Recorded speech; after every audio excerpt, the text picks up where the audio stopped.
دیکھیے، جہاں تک انسان کی ہمت ہے، جو ذہنی صلاحیتیں اللہ نے عطا فرمائی ہیں، جتنا علم اللہ نے اسے عطا فرمایا ہے، ان سب چیزوں سے بھرپور طریقے سے انسان کو کام لینا چاہیے،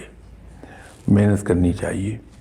اور جب انسان یہ دیکھے کہ جو کچھ اللہ تعالیٰ نے مجھے علم عطا فرمایا تھا، ذہنی صلاحیتیں عطا فرمائی تھیں، جسمانی قوت عطا فرمائی تھی، میں نے ان سے بھرپور کام لیا ہے، تو اس کے بعد پھر رب پر چھوڑ دے کہ اب اس کا نتیجہ میں رب پہ چھوڑتا ہوں۔ لیکن رب پہ ہم کہتے ہیں کہ چھوڑ دیا، رب پر چھوڑتے نہیں ہیں، اس لیے کہ اگر اس کا نتیجہ ہماری توقعات کے برعکس آئے یا ہماری خواہش کے برعکس آئے تو ہم بہت ہی زیادہ ڈس اپوائنٹ ہو جاتے ہیں، ملول ہو جاتے ہیں۔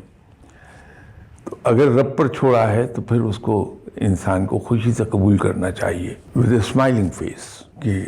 اللہ کو اس میں کوئی بہتری نظر آئی ہے کہ اس میں کامیابی نہ دے، اللہ اس سے کوئی بہتر انعام مجھے عطا فرمائے گا، تو اسے خوش دلی سے قبول کر لے۔